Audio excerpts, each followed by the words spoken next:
Hey guys, this video is intended to help you out with a little bit of your homework on extend your knowledge. In part 2, you're writing a couple of if statements.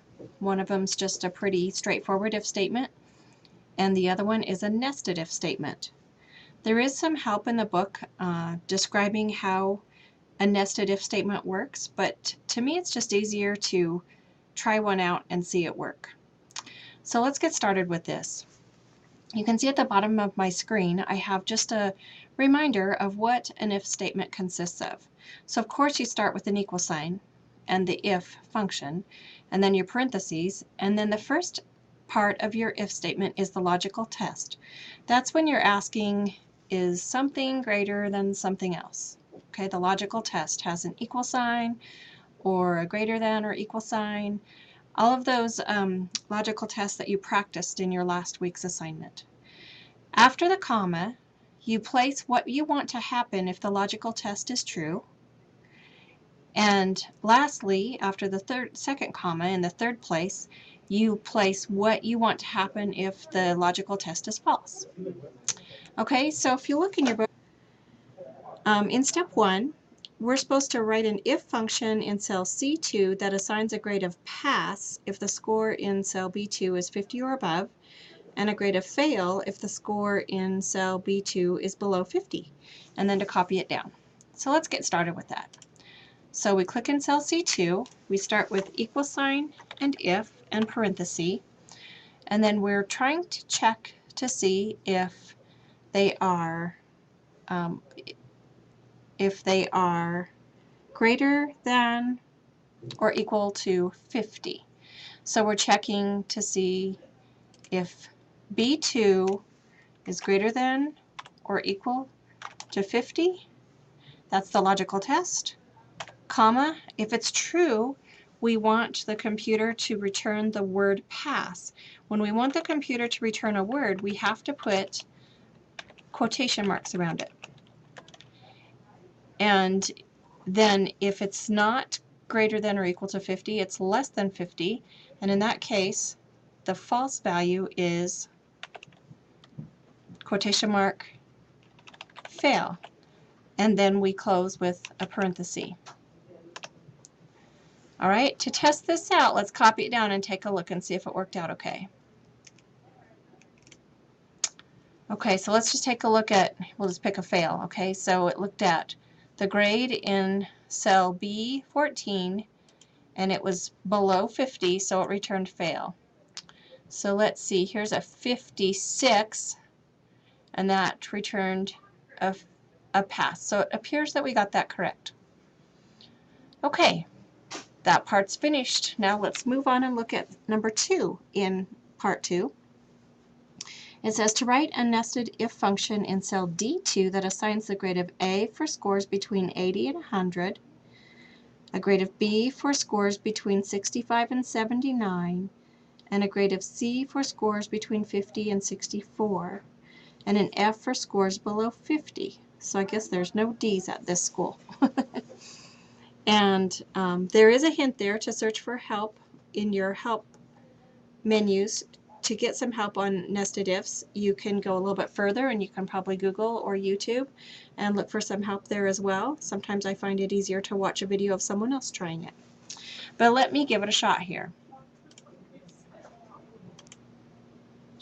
To help make sense of the grading scale for this assignment, you can see that I've placed just a little figure over here on the right to show the grading scale, so we can kind of have that in our mind before we start this nested if statement, because it's not a straight 90, 80, 70 grading scale that you guys may be used to. So an 80% or above is an A, 65 to 79 is a B, 50 to 64 is a C, and below 50 is an F. So let's get started writing this nested if statement. It's going to be a little bit of a bugger, kind of long. So we start with our equal sign, if, and we open our parentheses. And the first thing we want to check is B2 greater than or equal to 80? And if it is, we want to give our student an A. And now instead of saying or else they get an F because there's 4 grades they can have. Now we start with another if statement. So we're nesting another if statement in the false area. So if their grade is not greater than or equal to an 80, take a look at this next logical test. So then our next logical test is going to say if B2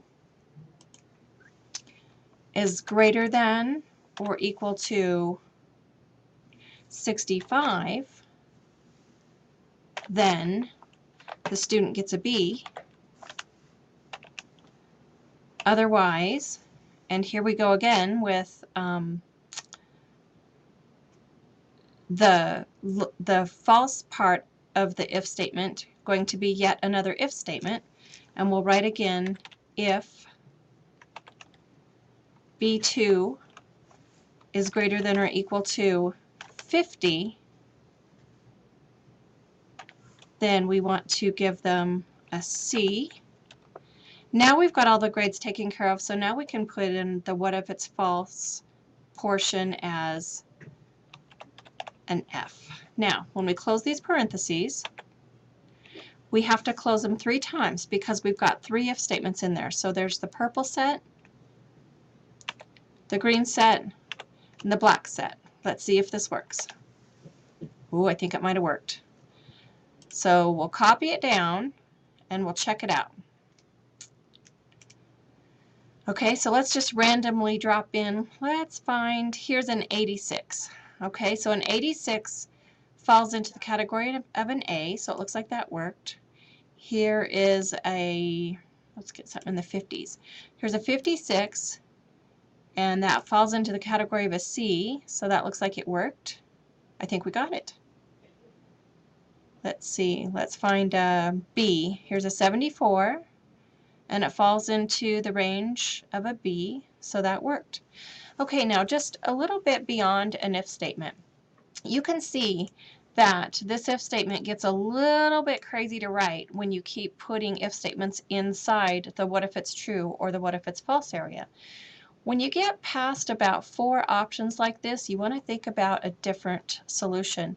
And you guys will learn that in one of our upcoming chapters. You're going to use what's called a lookup table, which would make this, even this assignment, it would make it a little bit easier. But this really does show you how to use a nested if statement, and I hope this video helped you get it right.